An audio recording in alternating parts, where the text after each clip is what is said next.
And for me, this was the most beautiful thing for our choir to have as an experience, because we're always telling them, it's not about how good you sing. It's not about how well you sing or how much talent you have, really. It's about the amount of work that you are willing to put in and the amount of authenticity that you are willing to give the public. Hi there. Welcome to the Monique on the Mic podcast. I'm your host, Monique B. Thomas, and this is episode number 6. I'll be speaking with great friends of mine, Crystal Petit and Jua Amir, who are incredibly talented people, very prolific in the amount of work that they're able to put out. And they're going to give us some insight on how they deal with rejection, what's it like to work professionally with another artist, and so much more. I am so excited today. Please welcome to the show, Crystal Petit and Jua Amir. Yay, cue applause.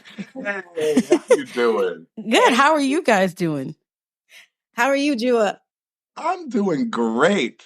It's early in the morning. We are ready to go. Lies you tell. Okay. I'm doing great. I've already lived like 5 lives because I get up really early, so I'm good. Had my coffee. I'm good. How are you? You lie. You had your coffees.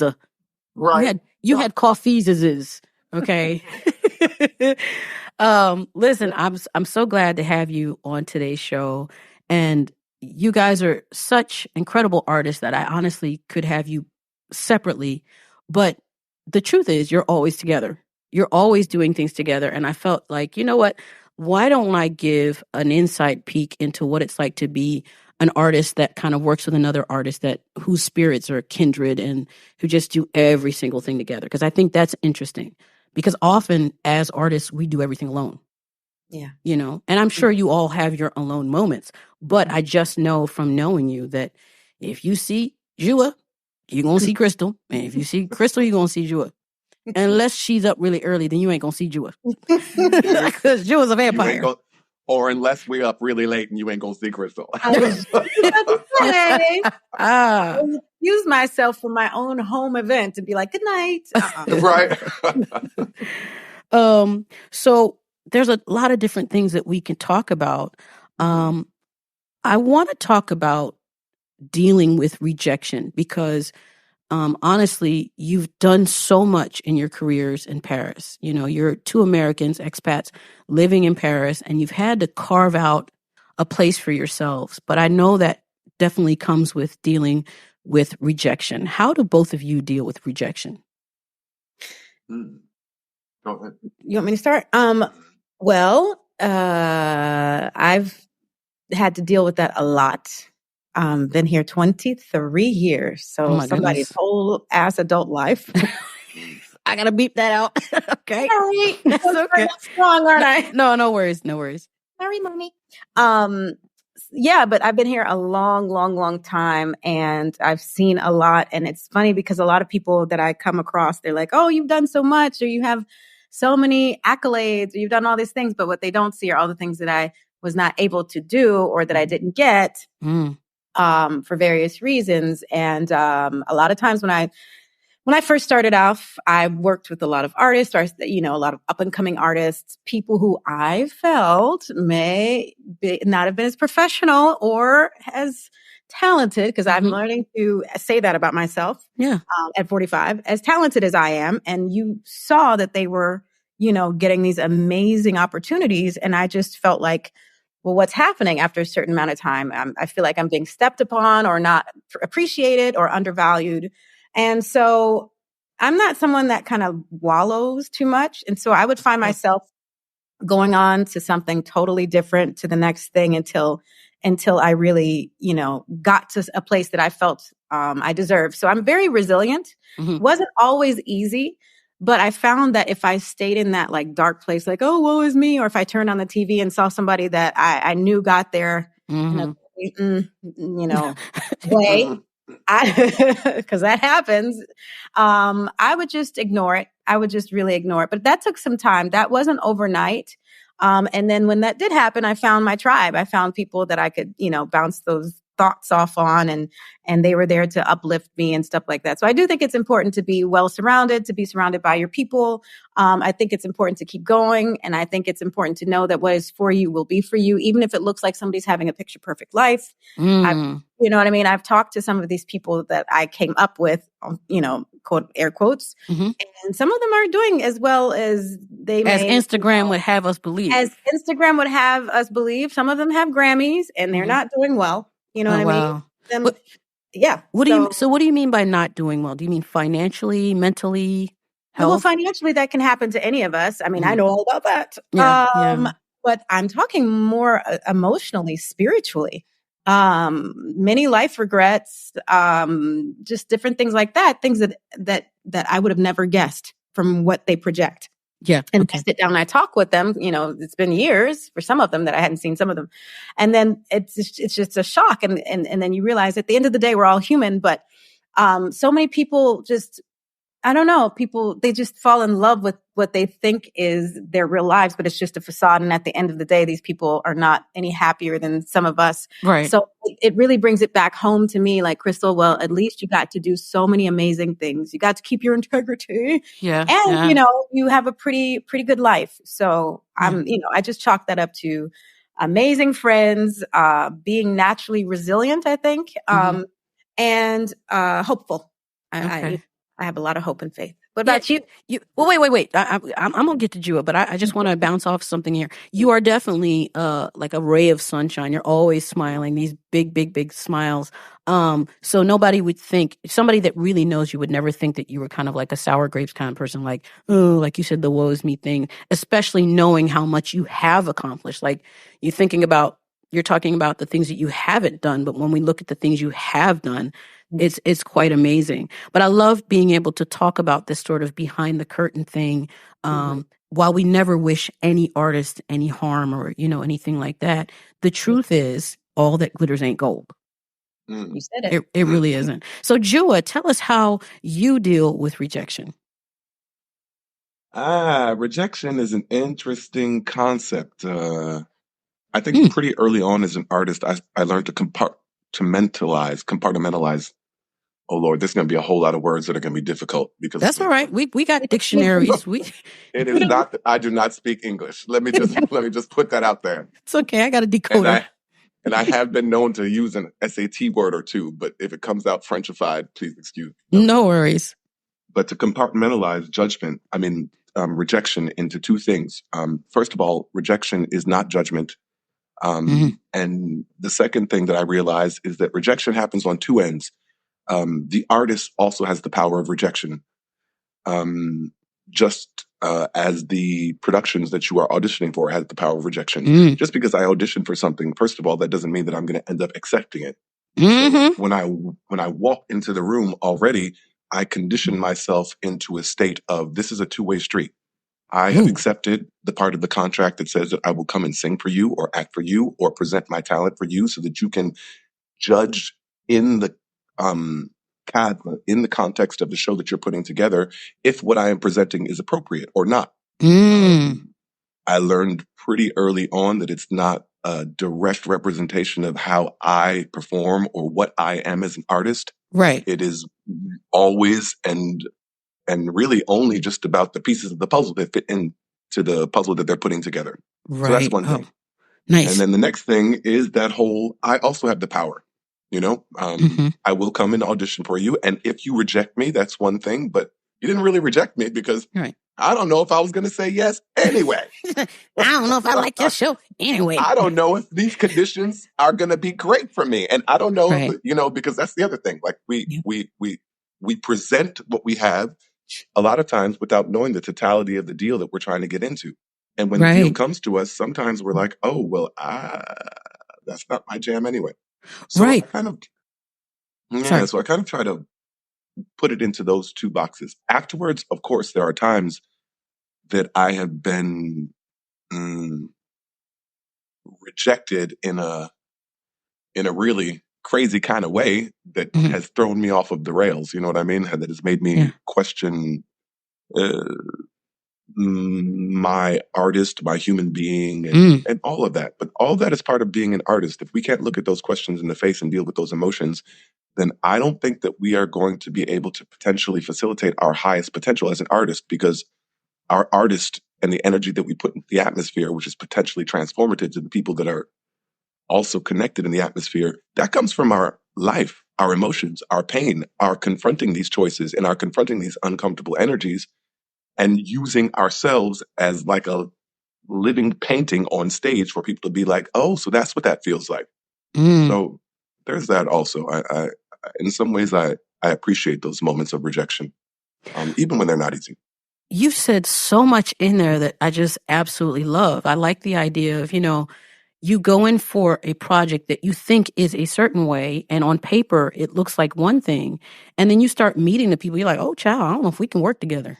I don't like how you run the ship. And that is actually up to us. We have to stop as artists feeling like we need to accept every single job that comes across our desk or whatever. And I know that's easy to say, because I'm in a position, I've put myself in a position where I can say no to jobs because I am split between teaching and performing. So if I don't have enough concerts or whatever, I'm never worried about it, because I'm teaching not by default, because I chose to teach and I absolutely love doing that. But that puts me in a privileged situation where I can really take into account, what, do I really want to spend? Is this worth my time? Is this worth my blood, sweat, and tears to be out of my home, away from my kids, in the comfort of my pajamas? Because I like my pajamas. Okay. To be dealing with people that I don't actually like, weighing that is kind of important. So I love what you said. And I love that you say it's like, it's not necessarily a rejection of you as a person, as an entity, as a talent. It's just, what, this doesn't fit into our menu. If you think of a menu, I'm always talking about food, because food analogies, everybody can get down with that, because everybody eats every day, right? Some more than others. But, if you take a whole bunch of ingredients, let's say you take a hamburger patty, a hamburger roll, a pickle, and then a pancake. One of these kids is doing their own thing that doesn't really fit into it. Doesn't mean we don't like pancakes, just don't quite like them with a hamburger, Oh, wow. I love that insight. How is it dealing with other artists? Now, first of all, dealing with you, how did you guys get together and like, oh, I like you. Oh, I like you. Let's just, because y'all are starting to look like each other. Yeah. I mean, you guys have been such a group so long that I swear you look like brother and sister now. So how did you guys get together? Yeah. Do you want to take it, or you want me to? You go ahead. Well, we have a mutual friend, artist friend, and I vividly remember performing with a group of Americans here in Paris. And correct me if I'm wrong, Jua, because I got mommy brain even 10 years out. Monique was there. Huh? Monique was there. Monique, you were there? Where was I? Yes. Was this Anthony Hopkins? Yeah, it was with Denise King, American Gospel Singers. That was that. Oh, but this was before. This was at the He got mommy brain then. Ain't got no kids. I think being an artist will give you mommy brain, though, because your projects are your babies. Exactly. So. Oh, thank you. But we had a gig at the hotel that's by Etoile. I can't remember the name. It was a place that Linda used to play a lot. I was not there. You weren't. That's why I was like, what? I know what you're talking about. I know I'm short and little, but no, I wasn't there. But and so I remember that Jua was in the audience, and I was singing, and it was all Americans on stage, and then we all took the taxi home, and then we realized that we were neighbors in Gambetta.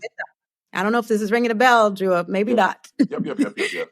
Anyways, I loved the other group of friends and stuff like that. But I just remember thinking, this person is so different than any of the other people that I've ever met here in Paris, back home, but at the same time, so familiar, which is a very odd feeling, And so I was just like, oh, well, we're neighbors, so maybe we should get together. So we got together and we would hang out and have a little glass of wine here and there. And, Fried chicken. What'd you say? Fried chicken. Oh, wine and fried chicken. Red wine and fried chicken. You are Franco-Americans. Well, we had that's our world, right? And so we would see each other a lot, and then we sang together and all this other stuff. And then we just got really close. So before we started working together, we were already really, really, really good friends and really close. And then here I go with the idea of having twins. Because people choose that. Exactly. And I just knew, I was like, wow, okay, I don't have blood family here, but I guess Jua would probably be the closest person, to my blood family here, along with a lot of the American artists in Paris and stuff, but really really Jua. And so then the boys came. I've got 2 boys. Mm-hmm. And I just remember looking up after he first met them when they were teeny tiny. They were only maybe a couple days old. And I knew he didn't know the first damn, here I go. Sorry, Mom. The first thing about having a baby. But I was like, I trust you. You are their uncle. I now dub you their uncle. You know what I mean? Right. And so, he, I don't know, it was just a natural fit. And it's one of those things like you just don't know how it happened, but it just, I don't know, destiny, whatever you want to call it, whatever word you want to put on it. And then from there, we had done some stuff together, even prior to that, some private events and stuff like that. But we had the idea. Jewel was already directing choirs and stuff. And then he was house sitting. In this beautiful space, that had it's one of those atypical spaces that you would never know exist in Paris, where they got a floor and a half and the whole thing was like this jungle on the top of the building. Wow. He was, it was absolutely stunning. And so I would go over there, and we just had sessions where we put together the idea of maybe having a smallish choir, you know what I mean? Smallish, like how many people were you thinking? I was just hoping that, that people, 20 people would show up. I was like, that's a success right there. You don't know who's going to come. Right. Up until then, I had done a lot of things on my own. I mean, and you and I had already known each other through, we saw each other less in Bastille. We knew each other through song and stuff like that. And so, we already had our solo things as well. But when Jua and I came up with the concept of taking something that he had already been doing. And then I had already, they may not know, but I come from the church. And so it just felt like a natural fit. Sure. Gospel, I grew up, I didn't have a choice. I had to be it. Mm-hmm. Choir rehearsal. You was at church. Mm-hmm. Exactly. I was in the kids choir at 4. And so I kind of grew up with that. And I was like, oh, that could be something, transmission of that knowledge here. And then it just grew. And then it's like hit or miss, because I've worked with friends before. Now, see, you guys you can't see her face, but that emoji where the eyes are up in the air. That one's the eye rolling emoji. Right.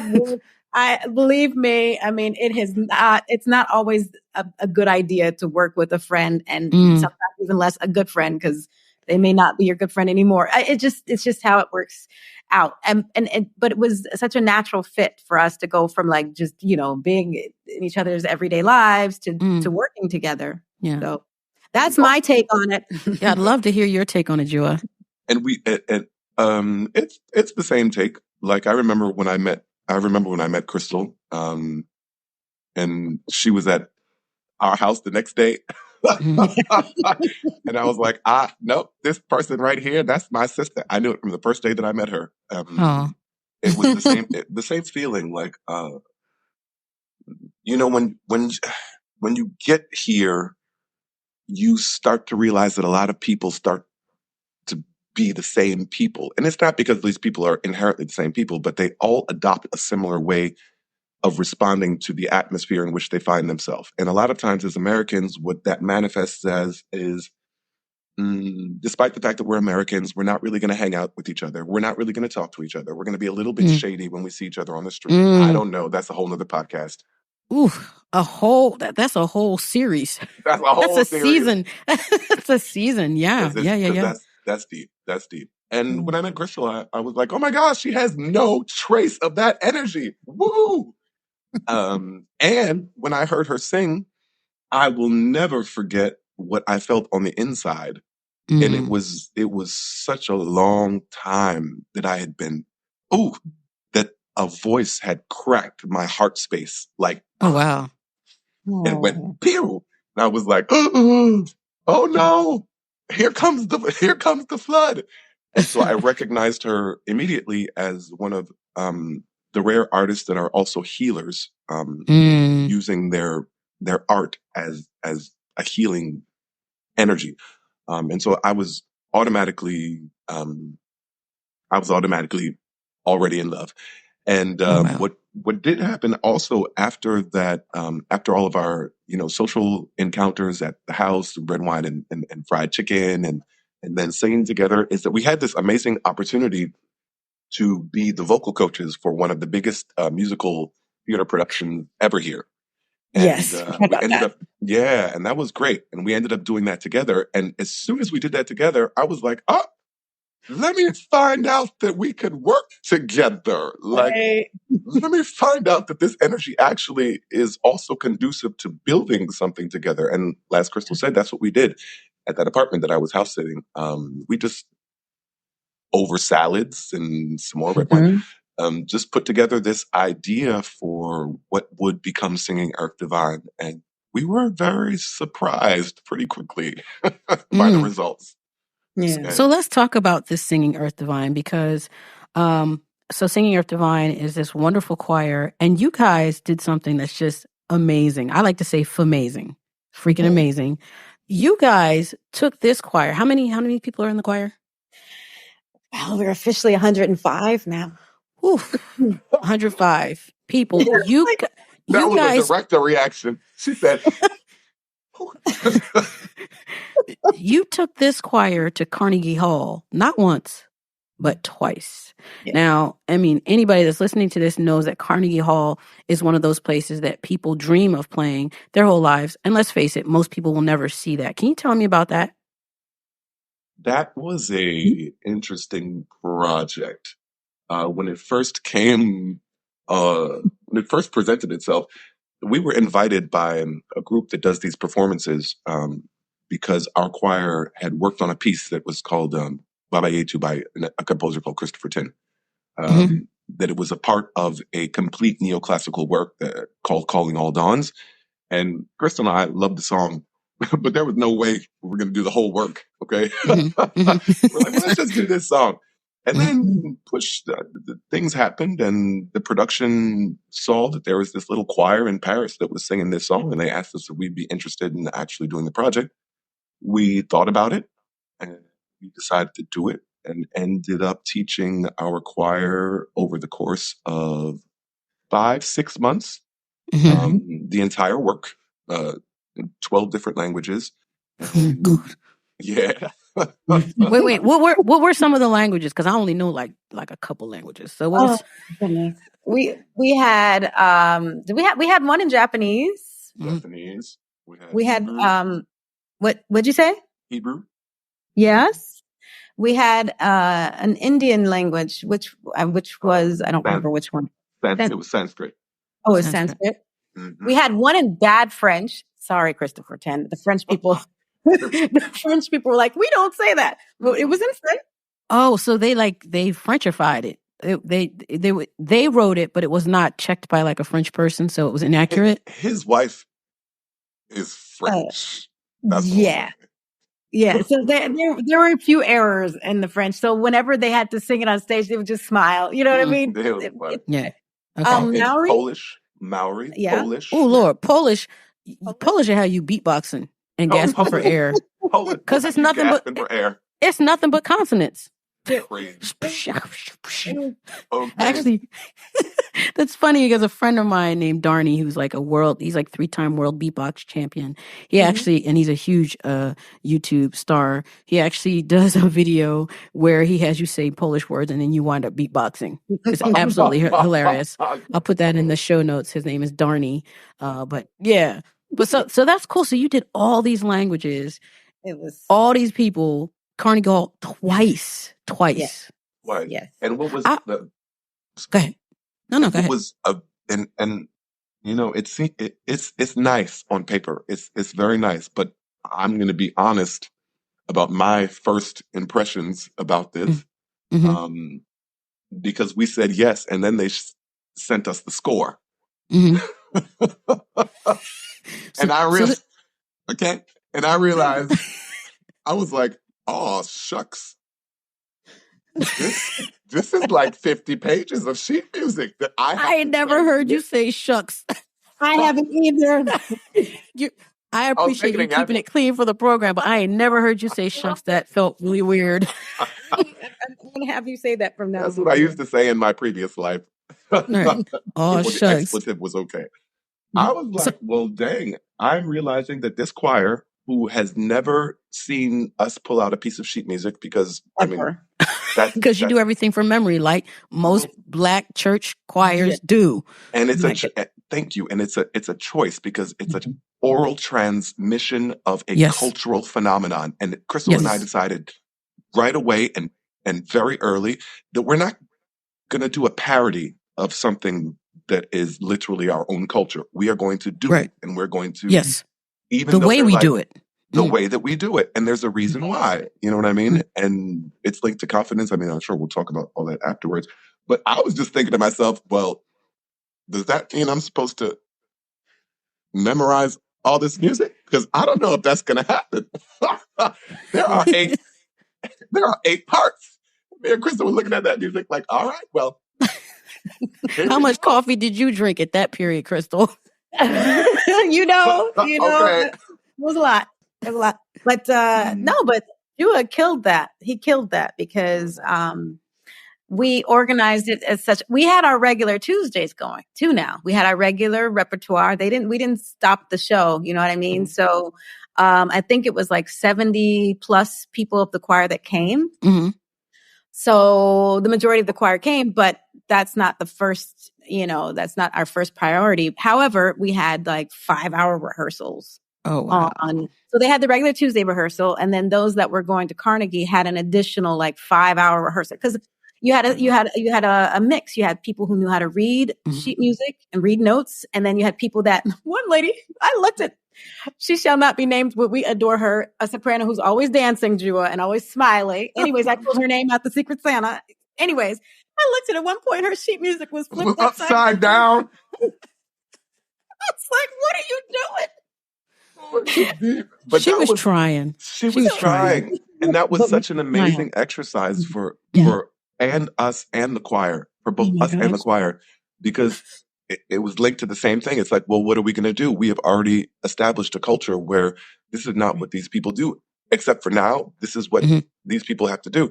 So we had the supplementary step of teaching them how to, even if you can't read the notes, right, we're going to teach you how to follow the sheet music so that you will at least have your point of references. And then as the experience goes on, you will start to see that these points of references will become notes in your spirit, even if you don't know what a B flat is. Once you sing it 3 times and you see the marking on the line, you're going to start to learn how to follow. And lo and behold, with the grace of God, it worked. And a lot of prayer and coffee. Okay. I'm sorry, go ahead. No, go ahead. Sorry. They're French, right? Mm-hmm. So I can say this because on paper, I'm French too. So they're French, so they like to complain. Okay. So some of them were like, oh, no, ça va pas être possible. Oh, my God. So we had someone film from the beginning to the end, right? Like a sort of mini documentary. One of our choir members took this task on beautifully. Mm-hmm. And it was wonderful to see it documented, to see like some of them, like the fear. They're like, I don't know how we're going to do this. Because the first few rehearsals, they're like, this is so overwhelming. And at the end, they were so encouraged. They sounded amazing. And we took on an orchestra. Mm-hmm. We hired professionals and then a couple that were non-professional so that they could be put into that ambiance before they got to Carnegie Hall. That was something they had never experienced, and we hadn't done them ever. So the last few rehearsals were in a different space with the orchestra. And then we gave the actual show at the Madeleine, especially for the family members that couldn't go to New York with them. And so you could see that throughout the stages, they built confidence. But in the beginning, I can't even tell you the number of text messages, fearful, this is never going to work. What are we going to do? Oh my God. From that to, the Carnegie Hall folks just congratulating us on our choir being one of the most prepared, one of the Wow. most The professional. conductor, the composer himself. The Wow. composer, right. So the composer, he conducted? Did the Yeah. composer conduct? Oh, wow. Okay, so that doesn't often happen. That's really cool. No, Yeah, and it he was- was so impressed with our choir. Like literally when our choir got there, we were literally the most prepared, to the point Right. where our choir was giving the example on stage during the rehearsals to the other choirs who use sheet music every week, who Oh, are wow. prolific sight readers, et cetera, et cetera. Yeah. And for me, this was the most beautiful thing for our choir Mm. to have as an experience, because we're always telling them, it's not about how good you sing. It's not about how well you sing or how much talent you have, really. It's about the amount of work that you are willing to put in and the amount of authenticity that you are willing to give the public. Okay, so I'm going to stop you for a second because y'all are driving me nuts, and I'll tell you why. I wrote down a list of things that I would like to eventually talk about. And in fact, every single thing that I wrote down, you've touched on. Every single thing. Let me read you my list real quick. So carving out your own place. So obviously, you guys are doing that by creating things that don't exist, which is actually related to my number 3 episode podcast, which is if it doesn't exist, create it. So there's that. Dealing with rejection, dealing with other artists, and you already talked about what it's like to deal with American artists living in France. We'll check this out for a second, and I'll let you guys go. But starting and finishing projects when you have so many ideas.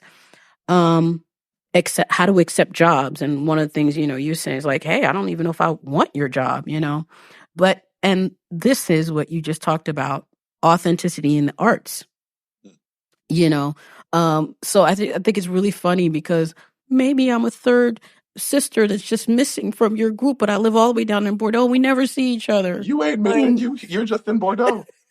Well, to be honest with you, I'm at an age where I've taken stock of what I've done, right and wrong, what I would have liked to have done, and the things that I want to do and who I want to be and with whom I want to work going forward. And it's become very clear to me that I'm not going for prestige. That doesn't interest me. I'm going for working with people who are like-minded, not necessarily mean that we have to agree on everything, but who have a work ethic, who are about authenticity and that want to move things forward. Yeah. And you are clearly these two people, you're clearly people who, when you go somewhere and you do something, nobody's ever going to forget your names or your faces or your talent. And they're certainly not going to forget how you made them feel when you came into their space, into their lives. And so I really get on board with that because I think if we're putting ourselves out there, it's got to mean something more than just I'm getting a paycheck or I just want to be seen. The vanity metric type thing. It has to be more about what am I contributing to this space? How am I changing it for the better? How's my presence going to have a positive effect on the community that I'm in? And so obviously for us, it's the singing community, the artistic community. And I appreciate that about you guys because you guys don't half step. So question I have is there, can we see that documentary somewhere? And is there a trace of also your performance on Carnegie Hall? There you are. We see you. Oh. Yes. The answer to the first question is yes. And I can send you a link. It's on YouTube. Okay, great. It's in several segments, shorts, if you will. And then to answer the second question, unfortunately, no. Oh, right? No. Right, Jua, for Carnegie, there's a whole set of protections in place, and Okay. they sent us one copy of the DVD, and we were not to replicate it. Okay. And there was a viewing amongst our choir members, on a big screen and stuff like that. Okay. I believe there are like tidbits you can find on the net, but you can't find the entire performance. Okay. All right. There were 2 different years, but that's that part's unfortunate. So what is coming up for Singing Earth Divine? What's the next thing? Uncle Jua? Well, we are. It's funny because you talked about something that is very pertinent in our life, Crystal and I. having these ideas and then having the time, the space, and the bandwidth and the spiritual availability as artist creators to put it into practice, which is a parenthèse, parentheses. I just like to stop and tell you how inspiring you are, because for the last Me? year and you, ma'am. Don't you, ma'am? You just added 10 years to my life. No, that was just what the ancestors told me to address you as. Okay, and I respect. In this context of ultimate respect, because for the last year and a half, you have been grinding and you have not let go. You have been just doing your thing. I see you with the consistency and the creativity and how it all comes together. And thank you for that inspiration, and thank you for what you're doing in the atmosphere. We need it, and it's extremely inspiring. Thank you so much. Ditto. Thank you. I'm gonna learn to accept that thank you, because I am so hard on myself. I am, as a teacher, and I'm always calling out artist behavior that's destructive. And, my students that come in and they're never happy and they never pat themselves on the back for a job well done. They just look at what they haven't done yet and never say, hey, I've come a long way. Well, I'm what do you say that? What's the saying? The shoemaker has the worst shoes. I am that. And I am really, really hard on myself. I'm learning, I'm working on it. So already being able to accept, what you said is a big step for me. So I do accept it and I appreciate it. There's so much work to be done, though. I guess I get so involved in seeing the mountain that has to be climbed. I don't look back and see how far that I already climbed, So, because, you can't get to the top if you're looking at the bottom. You have to keep looking towards the top. But sometimes you do have to stop and take a break and go, okay, wow, look how far I've come. Okay. But you can't stay there too long. Then you got to kind of keep it moving. But I really appreciate that. And being around people like you makes that easier, because, when I am tired, when I'm hitting a plateau and I feel like, oh God, I don't know if I can do this. It's so hard on the spirit sometimes. It's hard. We're obviously, as artists, we live through a looking glass. So people are, the art that we put out, because we're authentic, you're seeing our cuts and bleeds in real time sometimes. And so it takes a lot out of us to put things out there. And sometimes we do need to recoil and regroup. But when I see people like you that I feel are extremely consistent in putting out quality work, putting out meaningful work, then it makes me say, girl, you better get up. You better, because the world's not going to stop turning because I'm tired or because I'm having a woe is me moment. Because I'll be honest with you, I have woe is me moments, but they're moments. They're not months and years. They're moments, and I allow myself those woe is me moments, because I think sometimes positivity can be toxic. Everything's fine. Everything's great. Everything's fine. No, it's not. No, it's not. I'm not happy. I'm tired. I'm overworked. Things are not the way I want them to be. And so now what I do is I try to take some time and say, I'm allowed to feel bad. I'm just not allowed to stay there. Yeah. So I'm take time to feel bad, and then I'll, for whatever it is I'm feeling, and then I get back up and say, okay, I roll up the sleeves, and then it's just time to get back in there again. But again, seeing people like you doing what you do with consistency and touching so many people, I want to be a part of that. I want to know people like that and be surrounded by people like that, because that keeps me going. So thank you for all of that.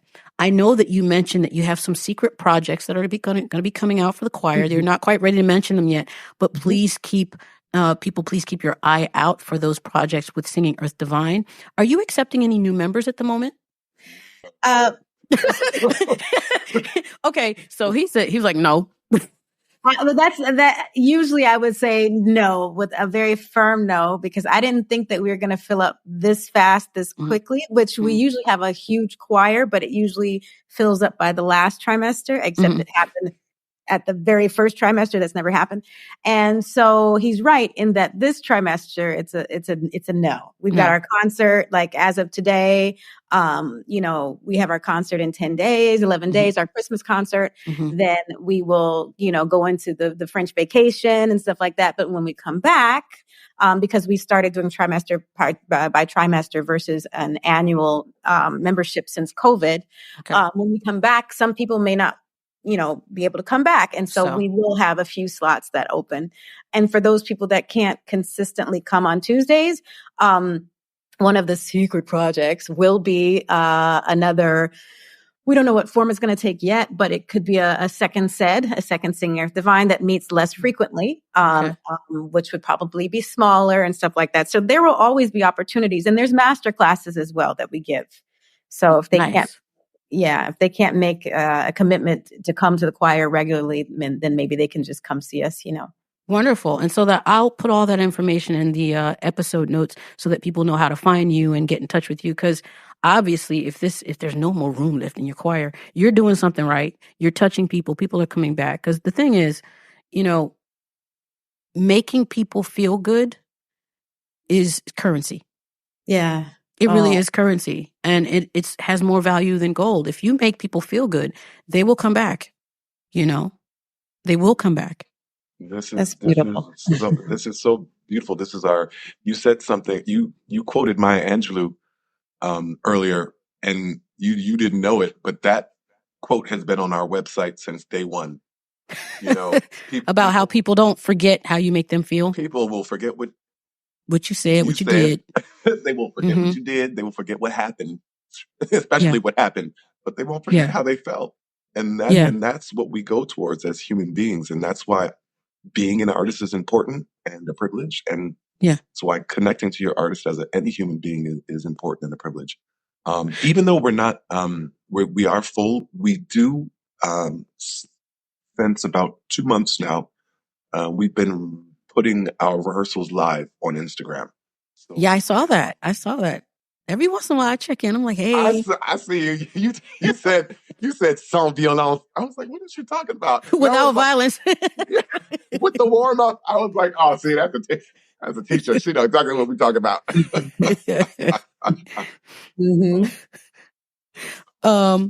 Just to wrap this up, because honestly, I could talk to you guys forever, and I know you're all busy, and so I really appreciate you taking time out of your very, very busy schedules to talk to me.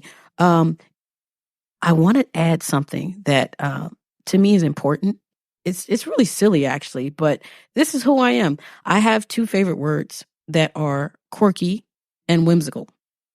And I wonder if you could tell me which one of you is quirky and which one is whimsical. I mean, I already know, but... Oh my gosh. Wait, Jua, you take this one.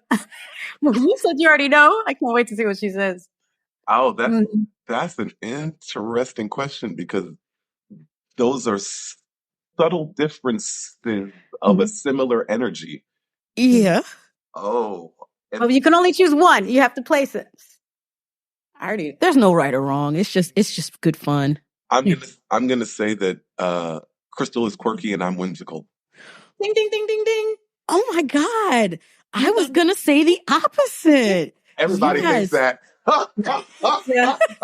Do you feel some kind of way about that? Well, I don't know. It's just, you know what? You guys both have energies that are just, and this got to be hard for you, but you have energies that just makes people want to stick to you, like white on rice. So, and there's a certain choir member that, we always have choir members, 1 or 2 that just kind of like are clingy,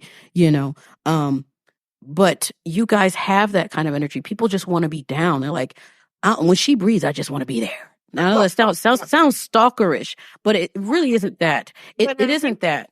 It's that your natural energy is so uplifting. And a lot of times I don't think people have the vocabulary to explain what that is, but they can feel it. They can feel it and see both, because you both have that. And it expresses itself differently, but you both have that. So people want to naturally be around that. I've been told that I kind of have that. So it kind of makes sense that, I find myself wanting to be a third wheel, on your motorcycle. But I was going to say that to me, a she's whimsical, because for me, whimsical is like, it's like fairy dust. It's like, it's like magic in your eyes. And quirky is just like, yo, Jua, I love you to death. So, and I know you're not going to take it, but I could just watch you. I could just follow you on, like, be a fly on the wall, have a bucket of popcorn, and just watch you and just get kicks, because you just amaze me. The things that you come out with, the things that come out of your mouth are things that a 100-year-old person, living in Africa would come up with. And I say that, and you know what I mean when I say that, a 100-year-old person living in Africa. I mean, these roots go deep. You have been here before. You definitely have. You could not possibly know what you know in this little old life that you've had. So there's some, but it comes out in a way that if people aren't careful, they're going to miss it. I think probably, would you say that you're misunderstood? This is deep. I will say that because for a majority of my life, I felt misunderstood. I started to learn how to communicate in a way that got what I needed to say across without being preachy about it. So I would rather say something like, imagine an imaginary straw that goes from the center of the earth into your mouth, then talk about breathing low from the diaphragm. I say he was quirky. You know what? I'm going to be spending the entire day trying to figure out what the hell that means. But for some reason, I still love it. I don't know. I don't know what it means, but I love it. And I love that about you guys. Listen, I'm going to wrap this up for today, but you know what? I would really love to have you back on when some of your secret projects aren't so secret. Yeah. Then we can definitely talk about it on here. It has been a joy getting to talk to you and just to get a sort of a sneak peek behind the curtains into what goes into, being who you are and doing what you do. You guys are very human, very, very human, but you're extraordinary. And I'm really honored to be able to interview you today and to be your friends, just to know you get to, I would touch the hem of your garment. Oh, whatever. That's the same for us. That's a figure that's a our amazing friend. Well, thank you. So, listen, I will put all this information in the notes, and have a blessed day. Oh, Thank you. Thank you so much for this. And you know that we love you, and it's the tribes come together, and maybe physically they are not in the same place, but we all three of us know that things happen outside of this physical manifestation before they manifest physically. So this is probably just the next step of the next step that's putting itself into place. I do have a little bit of an inkling that we'll be seeing more of each other sometime in the near future. I love you. Yes. Great. Have a beautiful day, guys. You too. Take Bye. Care. Bye. Well, there you have it. Episode number 6 with Crystal Petit and Jua Amir. Here are a couple of takeaways that I have from this episode. The first is that rejection is not a judgment, and it goes two ways. You can also reject somebody that you don't want to work with, or rather reject the opportunity. The second thing is to design what you put out in the atmosphere. The energy that you put out in the atmosphere is potentially transformative. So you want to make sure that what you're putting out there is authentic and it's absolutely what you're wanting to put out. Lastly, find yourself a friend, a partner in the arts that's like you, that keeps you going, that checks you on your things and that holds you down, because, it's a little lonely out in these artistic streets. So it's great to have somebody with whom you can chalk it up with and that keeps you moving and keeps you going.